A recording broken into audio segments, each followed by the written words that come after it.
আমি অনেকক্ষণ ধরে ওকেই দেখে যাচ্ছি। মাঝে মধ্যে দেখছি ফোনটা দিয়ে এরকম মুখটা গার্ড করে নিচ্ছে, মাঝে মধ্যে দেখছি কারোর একটা পেছনে দিয়ে ঢুকে যাচ্ছে, চোখটা ওর আমার দিকেই আছে। বা জানি ওকে দেখতে ভালোই লাগছে।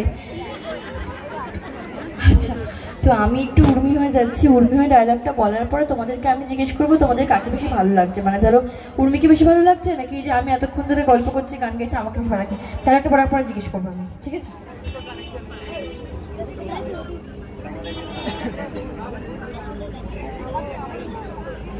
খুব ভালো কাজ করেছো। আমি বলছি তোমার বড় মেয়ে নিরুপমা দত্ত কোনোদিন এই বিয়েতে সুখী হবে না। আমি ওকে সুখী হতে দেবো না। বড় রায় চৌধুরী বাড়ি থেকে তোমার বড় মেয়েকে টেনে ইচ্ছে নিচে নামাবো। আবিরকে বিয়ে করব আমি। এই উর্মিমালা দত্ত মোহিনীদের মডেল হব আমি।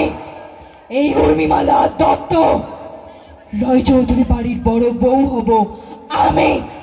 এই Urmimala Dutta. And it's my challenge, ma. Thank you. কাকে বেশি ভালো লাগে, সৌমিকে না উর্মিকে? সৌমিকে। তো উর্মিকে ভালো লাগলে বিপদ আছে। উর্মিকে ভালো লাগলে উর্মি তাহলে বলে দেবে যে আমার গান গাওয়া হয়ে গেছে, ডায়লগ বলা হয়ে গেছে, এবার আমি বাড়ি চলে যাব। ঠিকঠাক বলতেও পারিনি, ধ্যানাচ্ছি আজকে আমি।